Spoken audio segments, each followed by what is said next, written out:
उसी में ध्वस्त हो जाते हैं, स्वाहा हो जाते हैं। तो यहाँ उन्होंने ज्ञान लिया, जिससे जो ज्ञान मिला उसे गुरु मान लिया। तो जिससे जो ज्ञान मिले उसे गुरु मान लेना चाहिए। लेकिन गुरु तो जो मुख्य गुरु होता है उसे कहते हैं सतगुरु, जो आत्मबोध कराता है, जो कान में मंत्र दे करके, है ना, जो चोटी काट करके कान में मंत्र दे देता है, वही पूर्ण गुरु होता है। सतगुरु वही होता है, हमारा मुख्य गुरु वही होता है। वो एक ही होता है। कितने होते हैं? एक। हाँ, 50 वो वाले होते हैं जिनसे ज्ञान मिलता है, और मुख्य एक होता है। कितने होते हैं? हाँ, वो बाबा जी हैं, उनसे जाके पूछ लेना सब और समझाएंगे। ठीक है। एक मुख्य गुरु जी होते हैं, बाद बाकी जिससे ज्ञान मिले वो भी गुरु जी होते हैं, उनका भी सम्मान करना चाहिए। ठीक है। जो सम्मान नहीं करता फिर क्या होता है? बोल सांचे दरबार की। अभी सोच के घंटे बाद बताना, आरती के बाद। ठीक, उनको बता देना वो वाले बाबू। बोल सांचे दरबार की।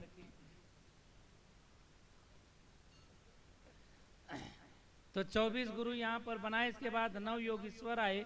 9 योगीश्वरों ने भी वसुदेव और देवकी के बंधन मुक्त करने के लिए कथा सुनाया। इसके बाद में और भी बहुत सारे योग का परिमाण है, नरकों का विवरण है। इन सारी कथाओं की आख्यान को कहते हुए हम लोग वहाँ पहुँच गए हैं। कथा में भगवान ने लीला संवरण किया। प्रभात क्षेत्र में जाकर के पितरों के शांति के निमित्त पूजन किया, श्राद्ध तर्पण आदि किया, और सब लोग वहीं पर भोजन प्रसाद बनाकर खा करके विश्राम करने लगे। तो जदवंशियों ने सुरापान किया। सुरापान करने से मदमत्त हो गए और एक दूसरे से लड़ने लगे, पानी फेंकने लगे। पानी फेंकते फेंकते झगड़ा बढ़ गया तो ऐरा घास उखाड़ उखाड़ करके मारने लगे। मार मार करके एक दूसरे को सब मर गए। कृष्ण और बलराम रोकते रहे, लेकिन वो झगड़ा रुका नहीं। बलराम जी भगवान के देखते देखते समुद्र में ही अंतर्ध्यान हो गए और भगवान लीला संवरण करने के लिए बहेलिया के बाण से अपने स्थान को प्रस्थान करते हैं। मैत्रेय और उधर को उन्होंने उपदेश किया। जाते समय सुखदेव जी महाराज ने परीक्षित से कहा कि राजन, यहाँ तक मैंने आपको कथा श्रवण कराया, और कुछ सुनना चाहते हो? सुनना चाहते हो तो बताओ।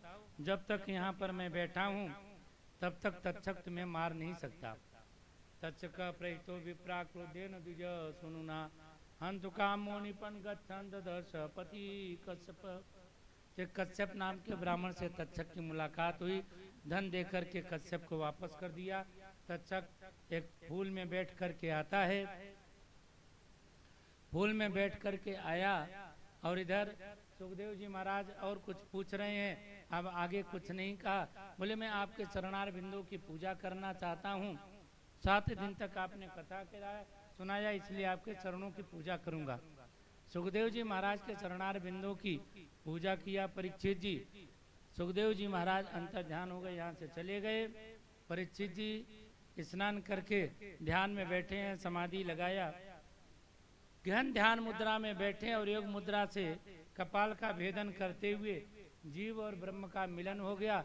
उसी समय तक्षक का आगमन हुआ और तक्षक ने शरीर में जैसे दंश मारा तो शरीर जल करके भस्म हो गया।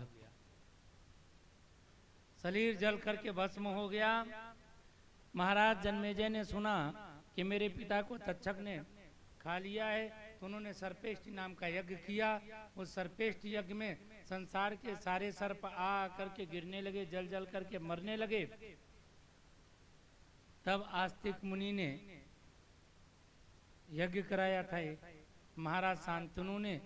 महाराज शांतनु जी ऐसे थे कि जिसके ऊपर हाथ रख दे वो बुढ़ापे से जवान हो जाता था। तो जन्मेजय को कहा तुम्हें बुढ़ापा नहीं आएगा, वरदान दिया, और आज से तुम्हारा नाम लेने से सर्प भय नहीं रहेगा। जो शांतनु का नाम लेता है, जन्मेजय का नाम लेता है, उसे सर्प भय नहीं रहता। पिपलाद ऋषि का नाम, शांतनु का नाम, गाधी ऋषि का नाम, ये सब नाम लेने से सर्प दूर भाग जाता है। जोर से चिल्लाओ, जैसे सर्प देखो, शांतनु। हैं गांधी, आस्तिक, जन्मेजय, ये नाम लेंगे तो सर्प भय। आज भी ये बात सही है, सर्प भय भाग जाता है दूर वहां से। बोलो सांचे दरबार की। इस तरह से 7 दिनों तक श्रीमद् भागवत महापुराण कथा सुना करके परीक्षित जी महाराज को आवागमन के चक्कर से मुक्त कराया और मुक्त करा करके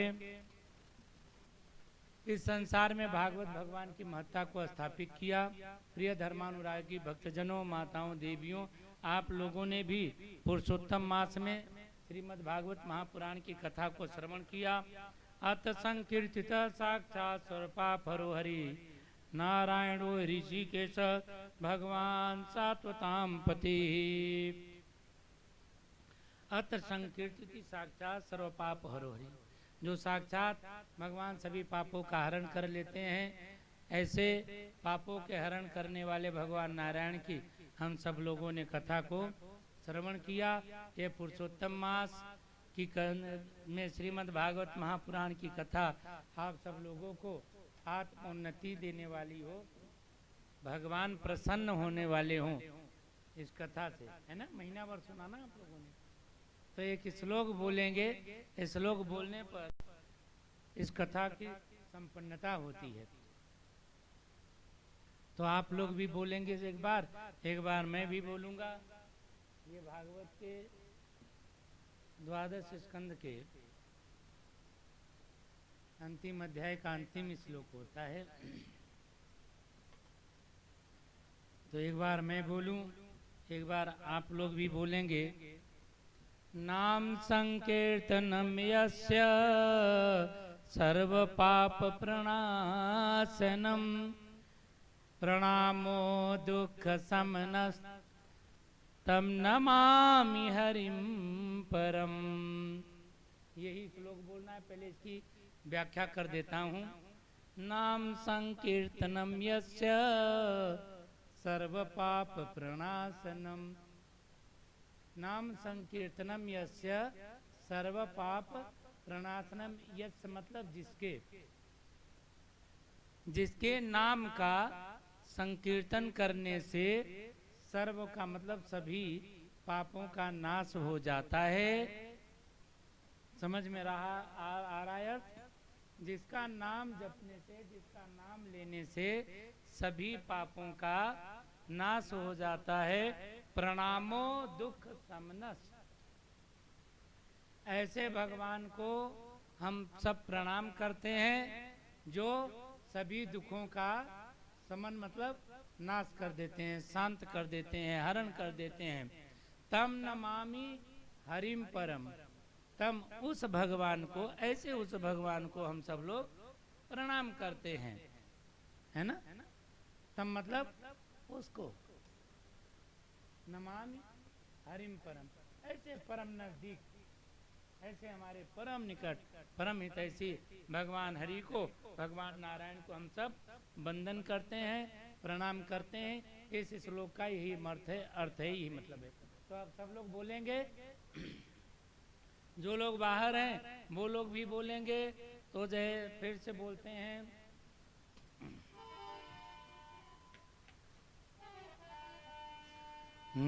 नाम संकीर्तनम यस्य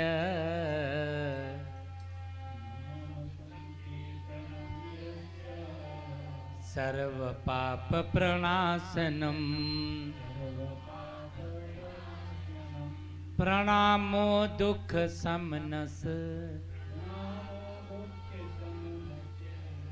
तम नमामि हरिम परम। नाम संकीर्तनम यस्य सर्व पाप प्रणाशनम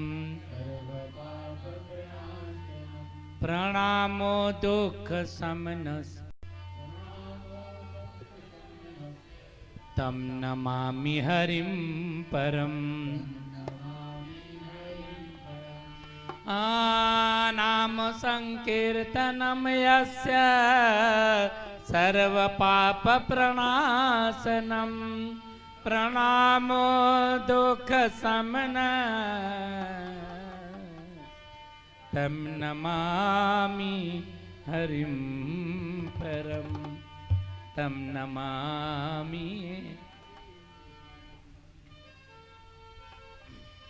बोल सांचे दरबार की।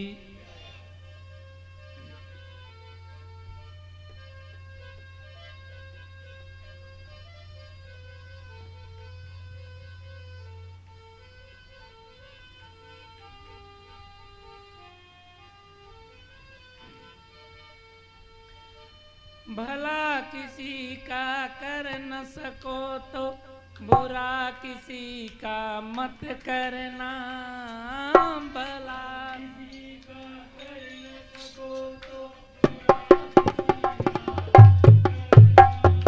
पुष्प नहीं बन सकते तो तुम कांटे बन कर मत रहना। पुष्प नहीं बन सकते तो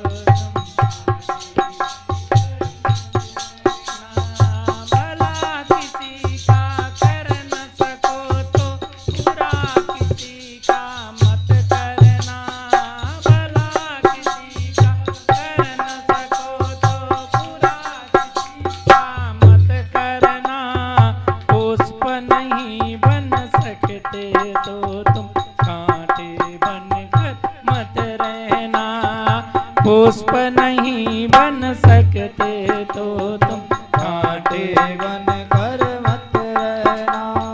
भला किसी का कर न सको तो बुरा किसी का मत करना।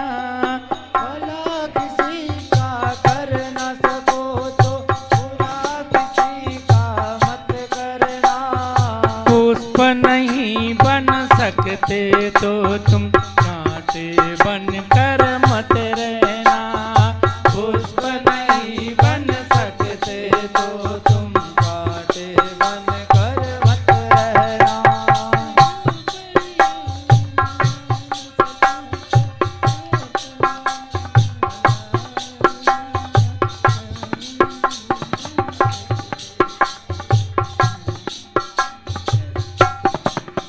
बोल सांचे दरबार की जय हो। जय जय। इतना याद है शास्त्री जी। अगली लाइन वो उस पर ढूंढना पड़ता है। इनको कहूँ तो ऐसे ऐसे करते जब का बाबा जी तो क्या